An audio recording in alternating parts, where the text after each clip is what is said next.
Dinoble na ng ilang bus company ang kanilang mga biyahe para makapagsakay ng mas maraming bakasyonista magpapasko sa probinsya. Live mula sa Cubao, Quezon City, saksi si Rafi Tima. Rafi? Tuloy ang kalbaryo nating mga kabayan pauwi sa kanilang mga probinsya. Ayon sa pamunuan ng Araneta Center Bus Terminal, 24 oras na nga ang kanilang operasyon at halos lahat ng mga bus companies ay nagdagdag na ng kanilang mga biyahe. Mag-alas 10 ng gabi kanina at puno pa rin ng mga pasahero ang Araneta Center Bus Terminal. Tuloy-tuloy pa rin kasi ang dating ng mga pasahero na uuwi sa kanilang mga probinsya para samantalahin ang mahabang bakasyon. Ayon sa pamunuan ng terminal, aabot ng 15 hanggang 16,000 pasahero ang dumagsa rito ngayong araw, triple sa karaniwang bilang ng pasahero.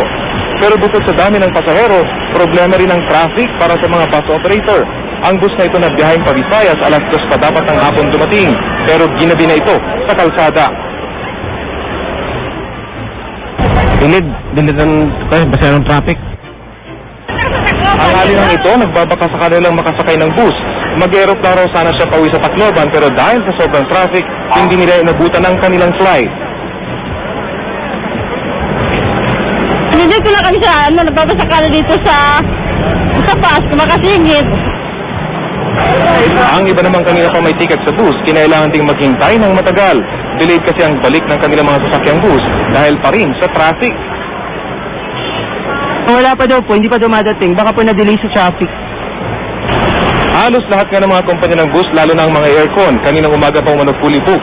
Kaya naman halos lahat ay dinoble naman ang bilang ng kanilang mga biyahe.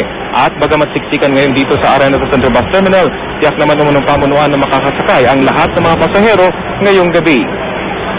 Sa ngayon, madalang pa rin ang dating ng mga bus galing sa mga probinsya. Marami sa mga pasaherong narito dapat ay kanina pa nakalis. Pero dahil nga raw sa traffic sa mga rutang patungo sa Bicol, Quezon at Cavite at maging ang palabas at papasok sa Metro Manila, mabagal ang ikot ng mga bus pabalik dito sa Araneta Center Bus Terminal.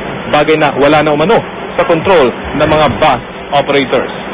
Live mula dito sa Cubao, ako si Rafi Tima, ang inyong saksi.